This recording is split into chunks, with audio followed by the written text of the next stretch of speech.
नमस्कार, मैं याज्ञवल्क्य एक बार फिर आपका स्वागत करता हूं हमारे विशेष कार्यक्रम बेबाक बात में। इस वक्त हमारे मेहमान हैं अमित जोगी। अमित जोगी यानी प्रदेश में तीसरी शक्ति के रूप में दावेदारी कर रही छचका के सदस्य, क्योंकि बतौर मैंने उनसे कुछ देर पहले जब हम इंटरव्यू नहीं कर रहे थे, मैंने उनसे पूछा कि आपका पद क्या है सांगठनिक, तो उन्होंने मुस्कुरा कर कहा मैं पद नहीं लेता। लेकिन ये सभी जानते हैं कि छचका के अंदर निर्णय की अगर बात होगी तो अमित जोगी की शख्सियत और हैसियत क्या है ये किसी से छुपा नहीं है। बहरहाल बहुत स्वागत है आपका एनपी जी। धन्यवाद मिश्रा जी। अमित जी, जो मसले हैं वो जोगी की जब भी बात आती है छत्तीसगढ़ की सियासत में तो जाति एक मसला उठता है, और अगर अमित की बात आएगी तो जाति के साथ जन्म का मसला भी उठ जाता है। अभी हालिया फिर यह मामला सुर्खियों में है, क्या कहना चाहेंगे? जो विरोधी हैं उनको जुगेरिया हो गया है। सोते जागते उठते बैठते जोगी जतन करते रहते हैं। जोगी की जाति क्या है, जोगी ने जन्म कहाँ लिया, जोगी विधानसभा के अंदर यहां बैठेगा या वहां बैठेगा। ये जोगेरिया नहीं तो क्या है।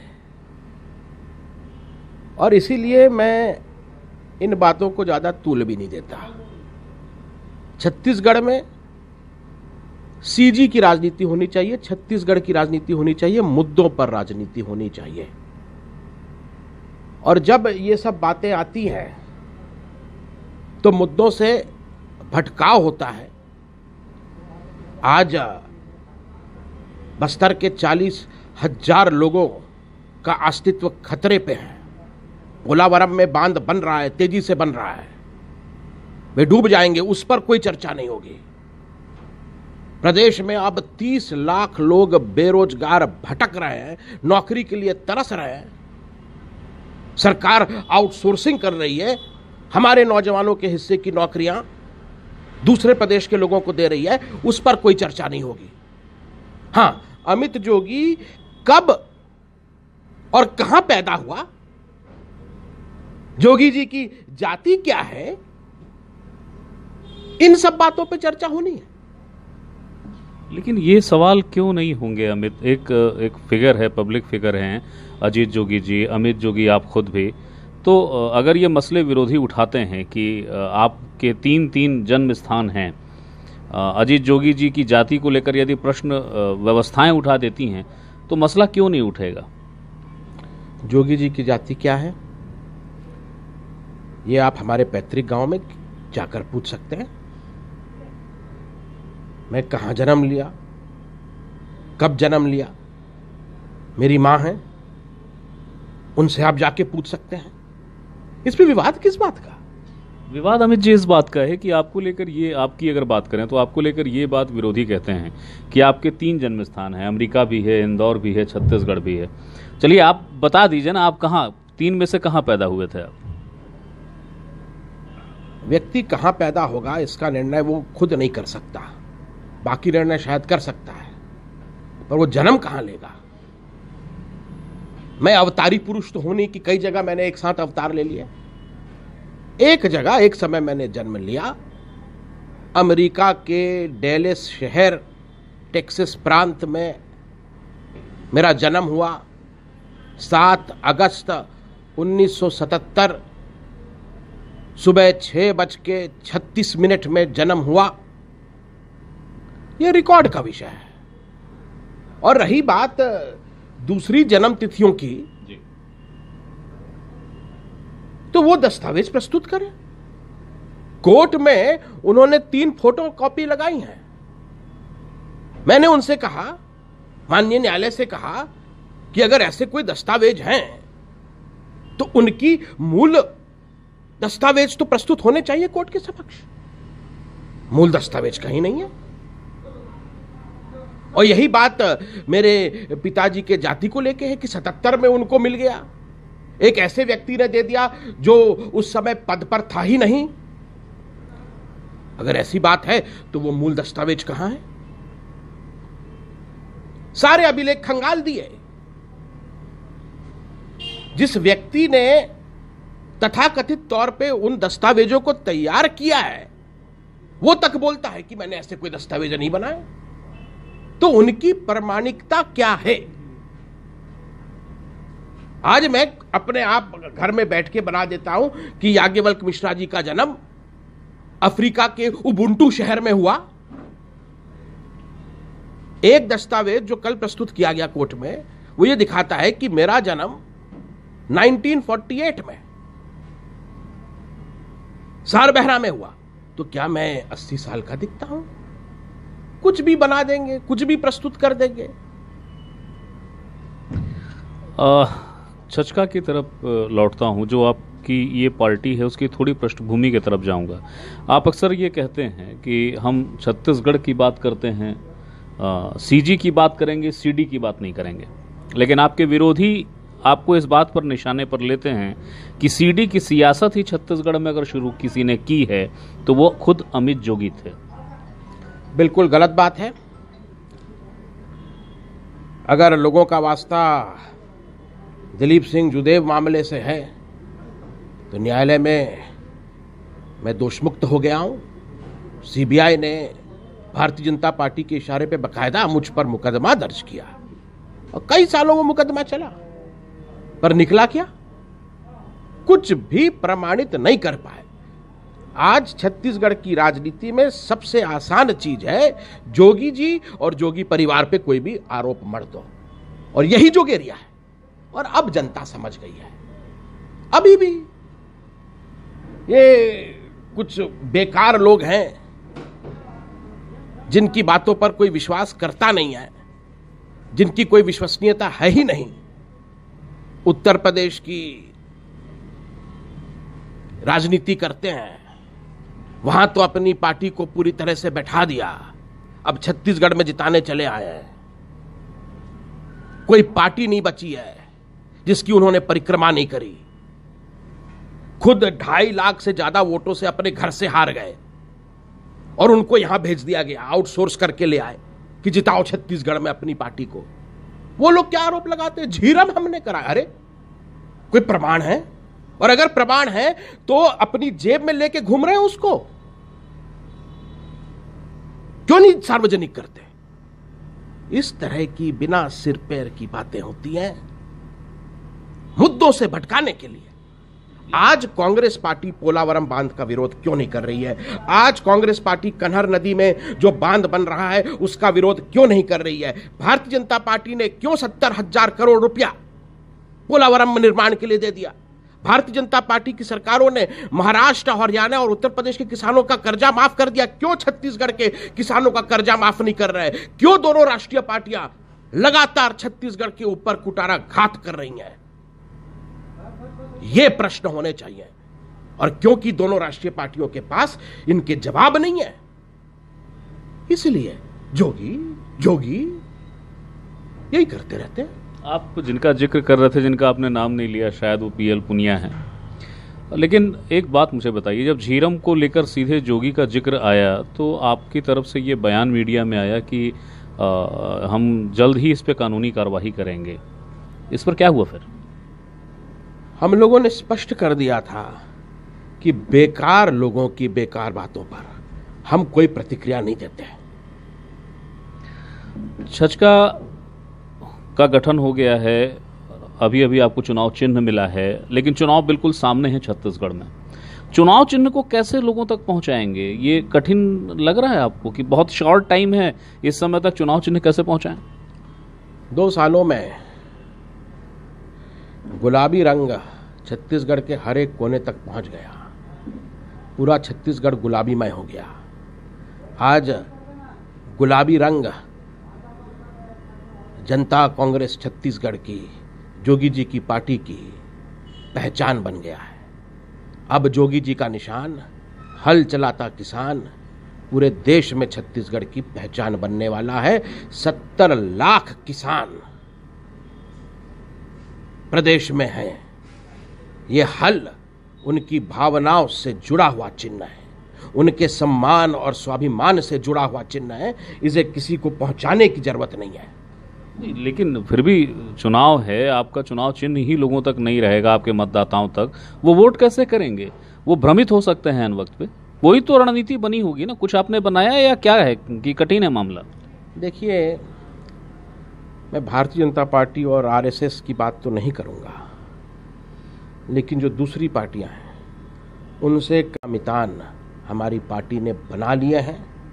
एक एक पन्ने के लिए पार्टी का मितान बन गया है, जिसकी जवाबदारी मतदान के दिन उस पन्ने में लिखे मतदाताओं को मतदान करने लेके आना है। एक एक गांव में, एक एक बूथ तक हमारी पार्टी अब पहुंच गई है। अब वो जमाने गए कि यहां से डाक जाएगी, डाक के माध्यम से फिर आगे संदेश बढ़े जाएंगे। अब हमारा संगठन है, हमारी संगठन की ये ताकत है कि अभी हमें चिन्ह मिले 1 महीना नहीं हुआ और वो चिन्ह पूरी प्रदेश की राजनीति में चर्चा का बिंदु बन गया है। जब भी छचका की बात आती है, एक प्रश्न आता है, और चुनाव जोगी परिवार से कौन कौन लड़ेगा, कुछ इस बारे में बता पाएंगे आप? अभी तक हमारी पार्टी की कोर कमेटी ने हमारे परिवार के केवल एक सदस्य का नाम तय किया है। आदरणीय अजीत जोगी जी राजनांदगांव विधानसभा क्षेत्र से मुख्यमंत्री डॉक्टर रमन सिंह जी के विरुद्ध चुनाव लड़ेंगे। हमारे परिवार के बाकी सदस्य चुनाव लड़ेंगे या नहीं लड़ेंगे, अगर लड़ेंगे तो कहां से लड़ेंगे, इसका निर्णय पार्टी की कोर कमेटी और पार्टी के सुप्रीमो आदरणीय अजीत जोगी जी सही समय पर करेंगे। अगस्त चालू हो चुका है और सितंबर अक्टूबर के बाद आचार संहिता की स्थिति बन जाएगी। छचका कितनी सीटों पर चुनाव लड़ रही है और क्या है सीटों का रणनीति, क्या है, कितनी सीटें हैं, कितनों पे आपको लगता है कि नहीं इतनी सीटों पे तो हम जीत ही रहे हैं या हम कड़ी टक्कर देंगे, क्या लगता है? जोगी जी की पार्टी छत्तीसगढ़ जनता कांग्रेस पार्टी 90 सीटों पर अपने दम पर चुनाव लड़ेगी और पूर्ण बहुमत हासिल करके हम जोगी जी को मुख्यमंत्री की शपथ दिलवाएंगे। क्या ये अतिशयोक्तिपूर्ण दावा नहीं है कि 90 सीटों पर चुनाव लड़ेंगे और बहुमत मिल जाएगा? आपको तीसरी शक्ति के रूप में गिना जाता है, आप खुद भी तीसरी शक्ति के रूप में अपने आप को स्थापित करने की अभी कोशिशों में हैं। मैं स्पष्ट कर देना चाहता हूं कि हम तीसरी शक्ति और दूसरी शक्ति नहीं है। बाकी जो शक्तियां हैं छत्तीसगढ़ में वो दिल्ली की शक्तियां हैं, नागपुर से संचालित शक्तियां हैं। हम छत्तीसगढ़ की राजनीति की पहली शक्ति हैं। हमारी राष्ट्रीय पार्टियों से कोई निजी दुश्मनियां नहीं है। हम क्षेत्रीय पार्टी हैं और क्षेत्रीय दल का गठन इसलिए किया गया कि छत्तीसगढ़ के फैसले अब छत्तीसगढ़ की धरती में छत्तीसगढ़ के लोग करें। घोषणाओं में तय हो गया कि किसानों को हम 2100 समर्थन मूल्य और 300 रुपया बोनस, मतलब 2400 रुपया देंगे। जब दिल्ली गए तो दिल्ली ने क्या कहा? 1400 दोगे। कब तक छत्तीसगढ़ के सारे फैसले दिल्ली से होंगे? नगरनार इस्पात संयंत्र की नींव जोगी जी ने रखी थी, 14 साल हो गए अभी तक नहीं बना। उसकी नीलामी की घोषणा कर दी गई। क्या छत्तीसगढ़ के लोगों से पूछा गया था? पोलावरम में आंध्र प्रदेश में बांध बन रहा है, 40,000 बस्तर के लोग डूब जाएंगे। क्या छत्तीसगढ़ के लोगों से पूछा गया? महानदी का शिवनाथ का पूरा पानी हीराकुंड में चले जा रहा है, ओडिशा उसका उपयोग कर रहा है, छत्तीसगढ़ के किसान पानी के लिए तरस रहे हैं। क्या छत्तीसगढ़ से पूछा गया? हर बार छत्तीसगढ़ के साथ राष्ट्रीय दलों ने कुटाराघात किया है। अब हमारे हिस्सों की नौकरियां उत्तर प्रदेश और बिहार और हरियाणा और गुजरात और महाराष्ट्र के लोग ले जाएंगे। हमारे नौजवान तरसते रहेंगे नौकरियों के लिए। क्या छत्तीसगढ़ के लोगों से पूछा गया? पूछा तक नहीं गया। ठीक है, अगर आप अपने आप को प्रमुख शक्ति मानते हैं तो आपका अपना नज़रिया हो सकता है, हालांकि राजनीतिक समीक्षक इससे सहमत नहीं पाते खुद को। मरवाही सीट, जहां से कि अजीत जोगी जी की छत्तीसगढ़ में राजनीति में एंट्री हुई बहुत सशक्त, जो मरवाही सीट से अभी आप प्रतिनिधि हैं, आपने भी कहा कोर कमेटी और अजीत जोगी जी तय करेंगे। मरवाही सीट में अमित जोगी हैं या नहीं हैं, और ऋचा जोगी जी को लेकर क्या भूमिका है? क्या वो सक्रिय राजनीति में बतौर विधायक नजर आएंगी? हमारी पार्टी के संविधान के अनुसार चुनाव में कौन प्रत्याशी होगा, इसका निर्णय पार्टी की कोर कमेटी करती है, और जो भी फैसला कोर कमेटी लेगी वो मेरे ऊपर और ऋचा के ऊपर और हमारे परिवार के सभी सदस्यों के ऊपर शिरोधार्य होगा। आपकी मम्मी श्रीमती रेणु जोगी जी को लेकर क्या रुख है? क्या लगता है, वो कांग्रेस में ही रहेंगी या छचका लौटेंगी? क्या करेंगी? क्या कुछ बात होती है? मैं तो चाहूँगा कि वे हमारी ही पार्टी में रहकर चुनाव लड़ें, पर निर्णय उनको लेना है, वे स्वतंत्र हैं। अमित जी, आपको लेकर ये बात कही जाती है कि आप नकारात्मक और विध्वंसात्मक दोनों किस्म की राजनीति करते हैं। आप खुद को इन आरोपों से कितना सहमत पाते हैं या असहमत पाते हैं? मैंने हमेशा मुद्दों की राजनीति करी है। आज जिन मुद्दों पर हम लोग राजनीति कर रहे हैं, हमारी सरकार बनेगी तो सबसे पहले तो किसानों का अधिकार दिया जाएगा उनको, 2500 रुपया धान का समर्थन मूल्य और कर्जा माफी।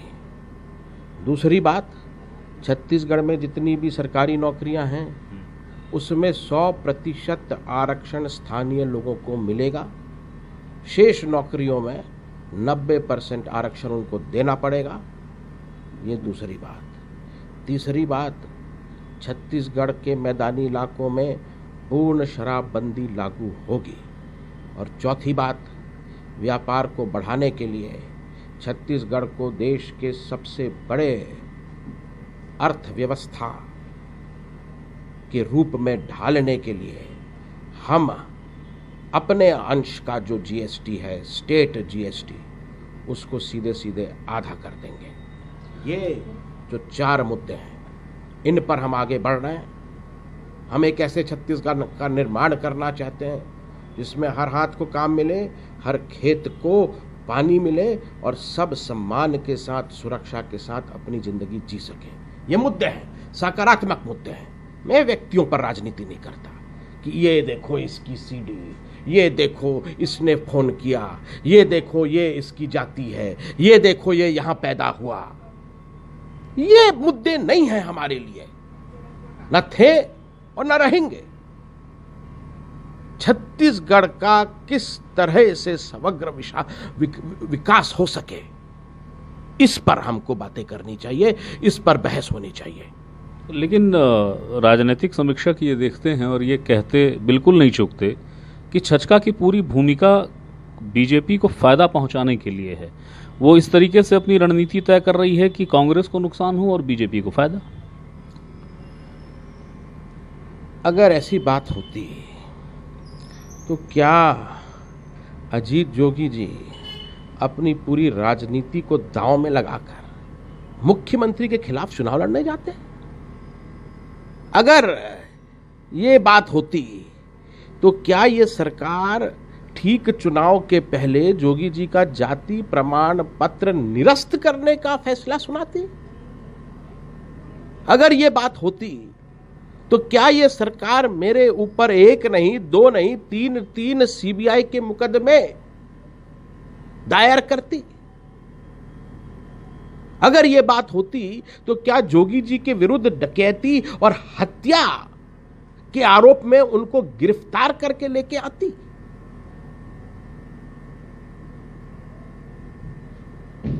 इस सरकार ने हमारे परिवार की सामाजिक, राजनीतिक और पारिवारिक हत्या करने की साजिश रची है। इनके साथ हमारा कोई तालमेल हो, ये तो सोचना भी असंभव है। छचका को लेकर आपने कहा कि हम छत्तीसगढ़ की प्रमुख शक्ति हैं, पहली शक्ति हैं, बाकी सब आयोजित प्रायोजित हैं, लेकिन जहां जहां आपके टिकट घोषणा होते हैं वहां से इस्तीफों का दौर शुरू हो जाता है। बात आ जाती है हम इस्तीफा दे रहे हैं भाई। हालिया कोरिया का एक मामला आ गया, इसके अलावा और भी कई जगहों से मामले आ रहे हैं। ये इस्तीफे कितने कमजोर कर रहे हैं? हमारी पार्टी के लगभग 7.5 लाख सदस्य बन चुके हैं। उनकी सूची तैयार कर ली गई है, चुनाव आयोग को दे भी दी गई है। ऐसे में मैंने भी सुना है कि बड़े बड़े इस्तीफे हो रहे हैं। 2-4 नाम तो बता दीजिए, कौन है ये जिनका कोई अस्तित्व ही नहीं है, जिनको मैं नहीं जान रहा हूं? कौन है ये जिनके इस्तीफे हो रहे हैं? मैं तो नहीं जानता। क्या ये बात आप यवत सिंह और उनके साथियों के लिए भी कहना चाहेंगे? श्री यवत सिंह जी बहुत ही सम्मानीय व्यक्ति हैं। मेरे पिताजी के पुरानी साथी रहे हैं। वे चाहते हैं कि वे बैकुंठपुर सीट से चुनाव लड़ें। उनकी भावनाओं का हम सब सम्मान करते हैं, पर वहां कोर कमेटी ने निर्णय अपना ले लिया है। श्री बिहारी रजवाड़े वहां से चुनाव लड़ेंगे। वे सीधे सीधे जो प्रदेश के